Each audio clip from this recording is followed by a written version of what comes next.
Ethereum, not Bitcoin, has the superior monetary policy. And this is because you can either have certainty of issuance or certainty of security. Ethereum has opted for certainty of security, which makes sense because security underlies everything else. Bitcoin, though, has opted for certainty of issuance, but in doing so, they've actually sacrificed the long-term security of the system. And the Bitcoin community is now finally starting to wake up to this fact and are discussing breaking the 21 million hard cap in order to prevent a collapse in security. So Bitcoin may be forced to drop that certainty of issuance and adopt the monetary dynamics of Ethereum in order to survive. But of course, without the strong fee revenue, smart contract ecosystem, etc. So in the end, I think Ethereum will emerge as the superior foundation for the future of money and finance, not Bitcoin. In this video, I will back up these heretical claims with step-by-step reasoning, diagrams, charts, and data. This video will consist of three main parts. First, we're going to look at the supply dynamics of these systems at a high level, and we'll see that the only real advantage that Bitcoin has is in its reliability of issuance. But then we'll see that this reliability is actually a facade because there's this underlying security budget issue which threatens that reliability and threatens the 21 million hard cap. Then finally, we'll zoom in further on the supply dynamics and fee revenues of these systems, and I'll show why Ethereum is actually pretty clearly the vastly more secure, robust, and sustainable platform for the future of money and finance, not Bitcoin. For this analysis, I want to strip away the memetics of these systems, their histories, their celebrity founders and figures, and actually just look at them as cryptoeconomic systems, as computer systems which use cryptography and economics to solve some problem, to provide some product to the world. And in the case of Bitcoin, the product being offered to the world is this ledger. It's this simple ability to have Bitcoin and to send and receive Bitcoin, right? The entire rest of the Bitcoin system, all of the hashing and mining and ASICs and difficulty adjustments, all of those things really just exist so we can have this decentralized ledger. That's the product at the end of the day, right? In the case of Ethereum, it's somewhat similar in that there's this ledger at the center of Ethereum. You can have ETH, hold it, send, receive, etc. And then Ethereum also has this additional feature or functionality of programs, of smart contracts. And of course, this is where you can build DeFi protocols and all of that stuff. But if you just want to use Ethereum as a ledger, you can certainly do that. You can ignore the contracts. They can't hurt you. And you can use the system as you would Bitcoin, for example. Now, when we think of the security of these systems, there's two pillars, I would say. There's cryptographic security and there's cryptoeconomic security. And cryptographic security is simpler in a sense. This is what secures your transactions, right? So when you do a transaction in either of these systems, you're using a pretty basic cryptographic scheme called ECC, which is essentially identical in each system. And the security of this part of these systems does not depend at all on mining, proof of stake, proof of work, anything like that. It's just basic cryptography that's been around for a long time. And the only real threat to this part of these systems is quantum computers, just as a side note. Anyway, the other pillar is cryptoeconomic security, and this is much more complex. This is where we get into the monetary theory and supply dynamics of these systems, which I'll explain. And what this is protecting against is stuff like big changes to the blockchain history. So, strong cryptoeconomic security will prevent, a month of the blockchain transaction history from being wiped out and replaced with something else. And obviously, if that is allowed to happen, if that kind of thing can happen, that wrecks the system. Like, you can't really have a functional money system if a month's worth of transactions can potentially be wiped out, right? Another thing that this would protect against is something like an attacker mining empty blocks. So if cryptoeconomic security is very bad, then a miner or a attacker might be able to mine a bunch of empty blocks for like a month and crowd out all of the legitimate transactions and just have empty blocks, right? So that would essentially lock the system. Like, no one would be able to spend your money because that's protected by this other kind of security, this cryptographic security. So no one would be able to spend your money, but if the whole chain is frozen, then you can't spend your money either. The system becomes a bit broken, right? So anyway, this cryptoeconomic security is tied intimately with monetary policy. At a high level, the issuance curves for these systems is actually pretty similar. For Bitcoin, we have this high inflation early on, which then tapers off, and eventually we hit zero inflation in the year 2140, when the last Bitcoin is mined. And of course, there's this halving schedule every 4 years, which supports that. For Ethereum, we have higher inflation early on, which tapers off and eventually hits net zero. But in fact, this has already happened. Ethereum is already at approximately net zero inflation. The supply growth is flat. And so it would seem that Ethereum has the real advantage here, right? Bitcoin is going to hit zero inflation in 2140 and be very close to zero, before that. But it's eventually going to hit zero inflation. ETH is already there. So it would seem that ETH has the big advantage here. But the disadvantage that ETH has is that this is a projection, right? Into the future, we don't know whether the ETH supply will remain flat or go down or go up. So that's, perhaps a problem. For Bitcoin, we have this reliability, this certainty. So even though ETH has the lower inflation right now, you might say Bitcoin is just more reliable. With ETH, we don't know. So Bitcoin is more solid. And again, later I'm going to show why this certainty is actually not solid at all. But if we look at this supply schedule from another perspective, you can see here's the Bitcoin being created per day. And there's a certain amount created. It gets cut in half every 4 years and obviously approaches zero. So that's pretty self-explanatory. For ETH, though, it's a little more complicated. We have in blue the ETH being created each day. And that's, it reduces over time. And then eventually we have the introduction of the burn. So now ETH is being burned. So we have a certain amount being created each day and then some variable amount being destroyed each day. So then we can, create this black line here, which is the net change in ETH supply. So the ETH being created minus the ETH destroyed obviously gives us the net change per day. So now, thanks to the burn, we have some days where the ETH overall inflation is very low or even zero or negative, right? And then once we have the merge, we have this just more efficient way of doing consensus. And we can pay the miners or the stakers much less. And we still have this burn that's still ongoing, right? So now we're paying them a lot less and we still have the burn. So we have even more days where the supply change is negative or very low, right? So the ETH supply dynamics are a little more complicated, it seems. But again, we have this lower inflation than in the case of Bitcoin. And here's another view of that where you can see the annual inflation rate for both of the systems. For Bitcoin, it starts high, decreases, and eventually hits something like 1% or a little bit below that. And then for ETH, we have, higher inflation, which eventually drops radically and hits like zero or even negative.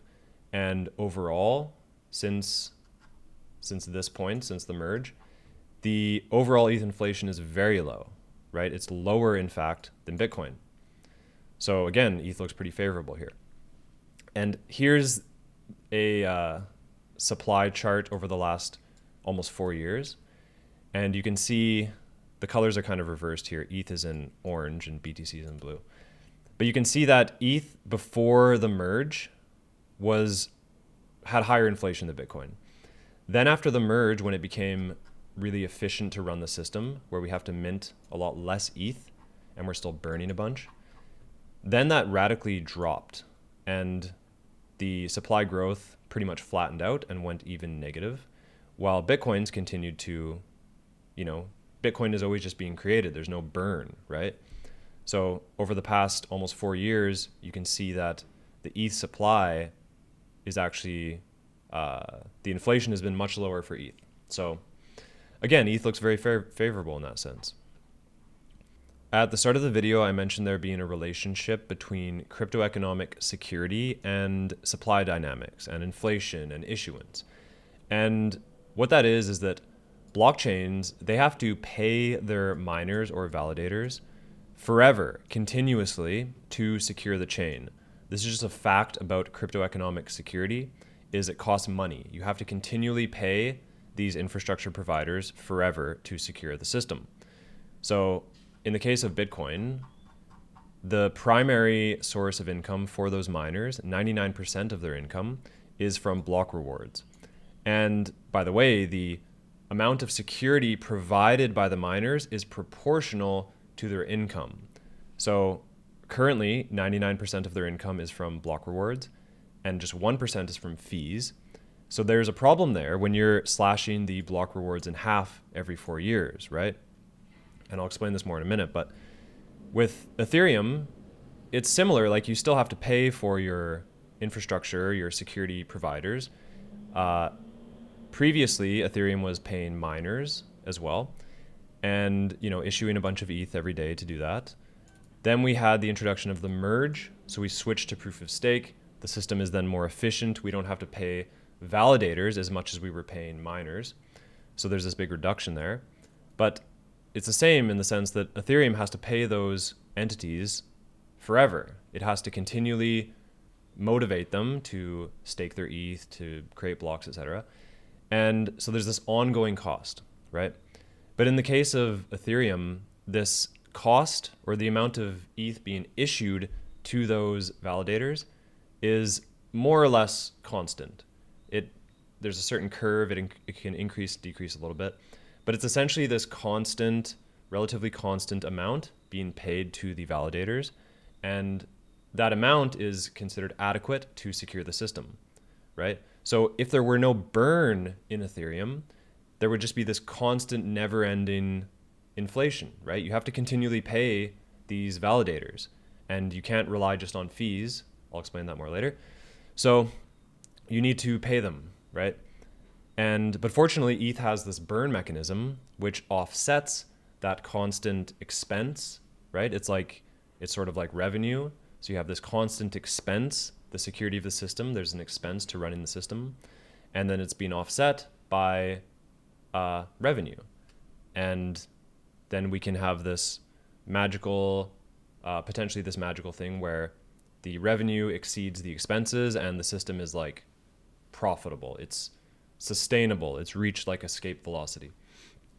So anyway, in the case of Bitcoin, there's this issuance which is being cut in half every 4 years. The fees are extremely low, and so there's a problem, right?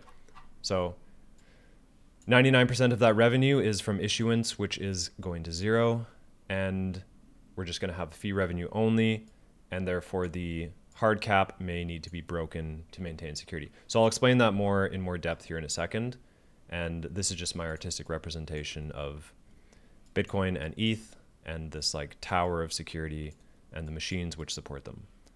Now, this problem that I've described is known as the Bitcoin security budget problem, because this miner revenue, that's primarily that block reward plus the fees, but 99% of it is block reward, that miner revenue really does determine the security of the system pretty directly. Because the way that proof of work actually provides security is that you have a bunch of income, a bunch of revenue going to the mining industry, and they then spend a bunch of that revenue building mining facilities, ASICs, doing ASIC research, all of that. And then also they're spending ongoing money running all of that hardware, right? So the size of that capital, that CapEx and OpEx, the magnitude of that is what determines the security that mining provides. Because an attacker, they would have to, if they want to, have 51% of that hash power, they're going to need to invest a similar amount to what already exists, right? If there's like this giant multi-billion-dollar mining industry running along, then an attacker is going to have to match that. So it's expensive. That's the security that proof of work provides. It just makes it expensive for an outside attacker to come in and take over the chain, essentially. And so the problem that Bitcoin has, of course, is that security budget, that miner revenue, is 99% from issuance, and the issuance is going to zero. Here's a representation of the Bitcoin battery, so to speak, and this is how much is left. This is how much Bitcoin is left to fund the mining industry, and when this runs out, it's gone. And then all we have is the fees, and those fees are very small. It's 1% of the total revenue right now. And so that's a problem. And I'll show more about the fees in a second here, but one thing that people sometimes say is, well, this isn't a problem until 2140 when the final Bitcoin is mined, so that's plenty of time, we'll figure it out. But that's not really the case, because the rewards are being halved. It's a negative exponential, right? So if you look at just a few years into the future, you can see that by, say, 2032 or 2036, those epochs, those durations, they have a very tiny amount of Bitcoin available for them. So that entire 4-year period, for example, starting in 2040, that entire 4-year period is going to get just this much Bitcoin. Whereas right now, in the current one, there's this much, right? Like, it's a very severe reduction in just, 15 years, right? And then once we hit like 2048, forget about it. It's like dust. It's gone. So this is a problem. And so the Bitcoin system is going to either have to rely on fees entirely, which are very low, or they're going to have to break the hard cap, right? And one of the problems, like the fee revenue is very low, which I'll show here in a second, but it's also not really looking like it's going to increase. It's not trending upward. And the future sort of things that are kind of on the roadmap, like Lightning or Saylor's ideas for how to scale Bitcoin, they don't help. They make it worse, right? Lightning has lots of other problems. I did a video on that, but it moves the activity off of the L1, and the fees, like, they don't contribute to the actual L1 security. So Lightning doesn't really help. It doesn't increase the Bitcoin L1 fees. And Saylor's floated this idea of like, well, maybe we'll scale Bitcoin with like a layer of banks, which, setting aside the, how horrendous an idea that is, for other reasons, that too would completely remove that activity from the L1 and therefore remove that potential fee revenue. So the trend is not looking good, and the fees are quite low. So let's look more carefully at where the fees are at right now. Here we can see the fee to block reward ratio for Bitcoin, and we can see that the block rewards in orange completely dwarf the fees in blue. And currently they're at about 1%, but you can see through the whole history that the block rewards have totally dominated this security budget, this miner revenue, right? If we then look at the USD security budget, so the miner revenue in USD, it looks a little more hopeful. It looks like the chart goes up and to the right, that the total revenue to miners is increasing over time. And if you isolate the fees alone, this is block rewards plus fees. If you look at just the fees, it's not quite as hopeful. It looks a little bit flat, like maybe slightly increasing, but even in USD terms, the miner revenue from fees doesn't look, it's highly volatile and it's pretty flat. But so that poses a problem, because of course the block rewards are going away, as I've mentioned. So this is going up, but if the block rewards are eventually going to be removed completely, then this needs to be going up, and it's not really. But the other thing too that's important is you need to look at this in the context of the Bitcoin price, because over this period, Bitcoin price has obviously increased a lot. And for example, in this bull run in 2017, Bitcoin hit like 18, maybe 20 grand. And then today it's at about almost 100. So that's a 5x, right? So the total size, the total value of the Bitcoin, system has increased 5x roughly, right? But then the security to the mining industry, this budget has only gone up maybe double, from here, 600 million, let's say here, to where we are today, say generously 1.2. So the value of the thing being secured has gone up about 5x, but the security has only gone up 2x. And that divergence is critical to understand. That divergence is trending in a certain direction where it looks like it will continue, right? Because we know the block rewards are going away, and that fee revenue is pretty flat. So what you really want to look at is this, is the security budget as a percentage of market cap, right? This security budget in relation to market cap is just trending down, and it's trending to a very low level. Because if you look at the fees, right, the orange stuff is all going away. So it's just eventually it's going to be either just fees or we break the hard cap. But if it's just fees, then the monthly security budget as a percentage of market cap from fees looks like this. It looks bad. It's flat or negative. It's downward, right? Like, it's not good.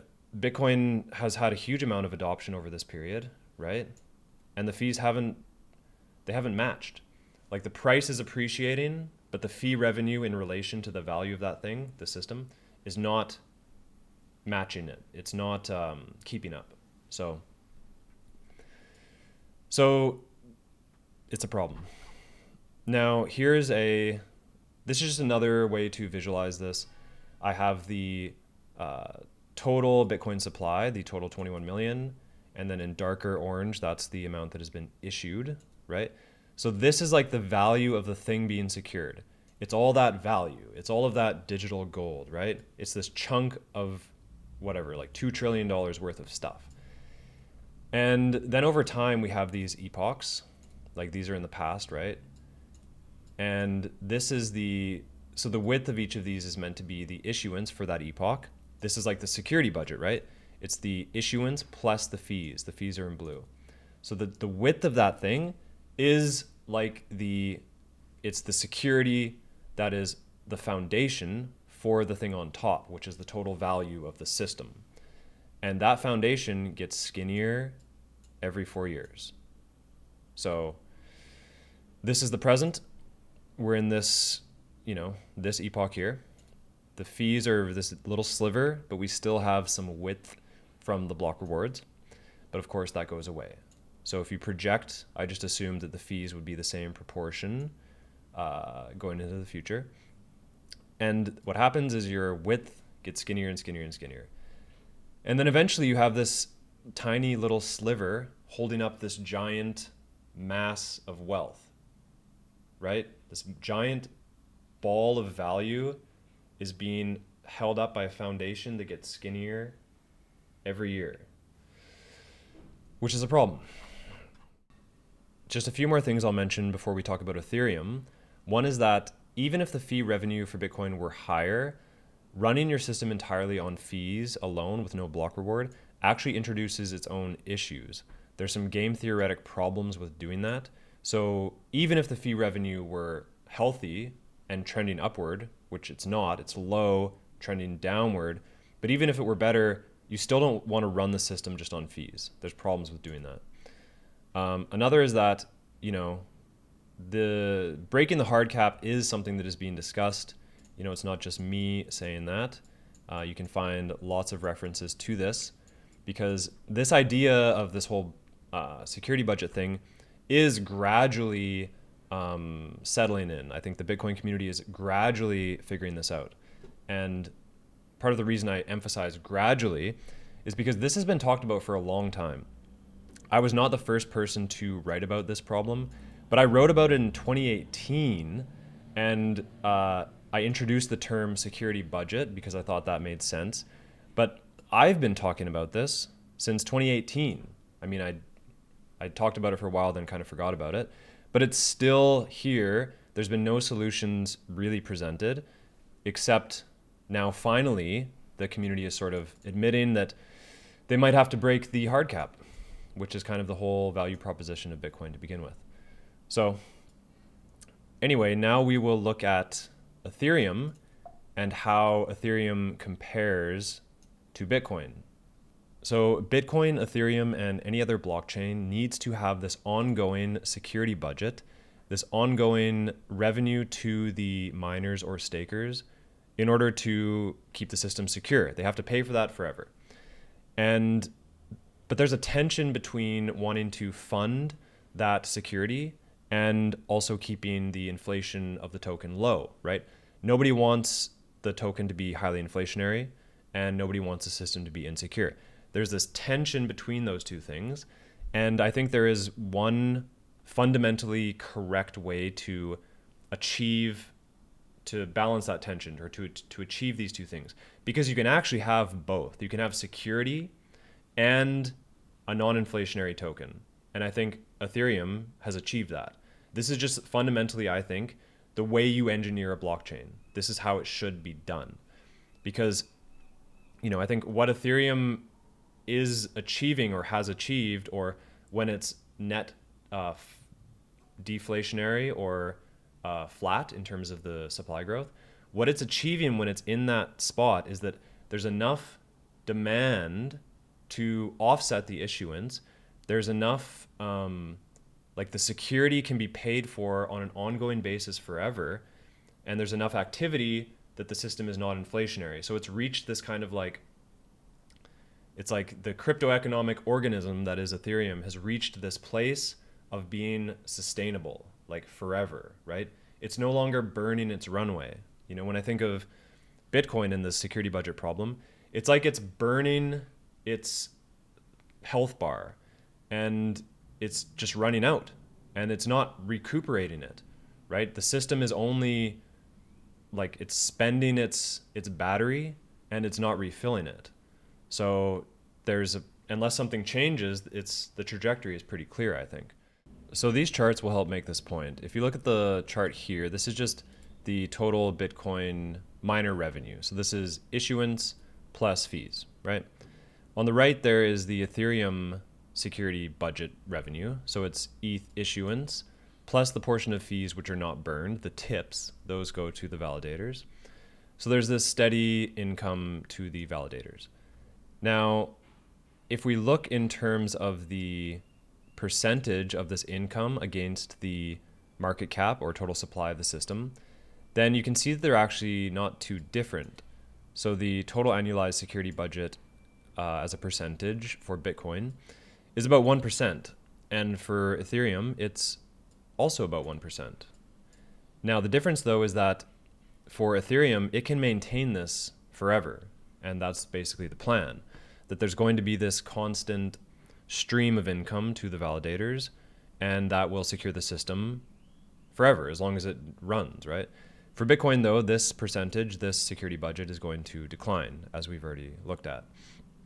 So Ethereum is going to be able to maintain this steady stream of security, this steady foundation, this solid foundation of security, whereas Bitcoin is going to run this experiment of either continually slashing that security budget or breaking the hard cap and becoming more like Ethereum, or becoming, it would have to break the hard cap and then introduce a fee burn, and then it could kind of have these engines or these dynamics which allow for security plus low inflation or no inflation, right? Because you can't just have both. You can't have high security and no inflation. You run out of tokens, then the miners don't mine. So I think the right way to engineer these systems is you want reliable stream of income to the miners or validators, and then you offset that with a burn, right? So what Ethereum is achieving or has achieved is this steady stream of security and then this low inflation, right? So that's what you want. So for a blockchain to achieve this, to have that steady stream of income and then non-inflationary token, it needs to have that high fee revenue, which allows for a burn to offset the issuance, which is going to the miners or validators. So it really comes down to fee revenue. Like the health of these systems, I think, is measured pretty directly by the fee revenue they capture. And so if we compare the fee revenue for these systems, we can see a certain picture. So this is Bitcoin versus Ethereum. Bitcoin is in orange, ETH is in blue. And this is just the fees in USD over time. So you can see that ETH dominates Bitcoin significantly, despite being much smaller in market cap. And this chart, shows this even more clearly. ETH just gathers a lot more fees than Bitcoin. People use ETH and it generates fees. People don't really use Bitcoin that much. So the system, I think, is much healthier in that sense. And this these charts really make this very clear. So if you look at the Bitcoin fee revenue relative to supply, like what percentage of the Bitcoins in existence are being transferred over to miners in the form of fees. This to me is a good way to capture this health, right? Because this is basically correcting for market cap. And we can see, so for Bitcoin, we can see, and these charts are to scale with each other, which I made them like that to compare this. So we can see that for Ethereum, the fee revenue relative to the total supply is like vastly higher than Bitcoin. Like it's almost comical. Ethereum generates just way more fee revenue than Bitcoin, especially when you adjust for market cap, which is what these do, right? So ETH is just the much healthier system. It's like a life form that is, you know, metabolizing. It's gathering food or something. It's like healthy. It's thriving. It's like, it's strong. It's sustainable. Whereas the fee revenue on Bitcoin is like, it's like drying up. It's like trending down. The system is almost like ossifying, but in a bad way. It's becoming like less and less activity actually happens on the L1, and it's becoming this thing that people don't actually, the blockchain is not actually being used. Like the blockchain itself, I would say, despite the price going up, the blockchain itself is not healthy. It's like that skeleton or whatever, it's like dying, so that just the token remains. But I think that trend can only continue for so long, because if the blockchain itself is allowed to die, the token can't live without it, or else we wouldn't need blockchains, right? If you could have a Bitcoin without the blockchain, without the technology, then we would already have that. Like if the blockchain is allowed to die, or if all of the Bitcoin transactions are allowed to happen off chain, off the L1 in these banks that Saylor wants to promote, then you lose everything that matters about Bitcoin, right? There's no longer any guarantee against replicating and, fractional reserve, everything. You just return to the system we had before. So to me, it's quite clear that Ethereum is much healthier in that sense. And so, yeah, I think if the fundamental point here is that, as I said at the start, you can either have certainty of supply or certainty of security.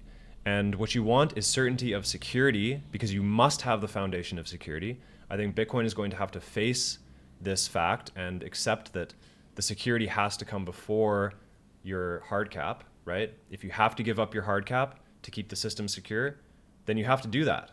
You can't have, the hard cap means nothing if the system doesn't work. Like, it just doesn't matter, right?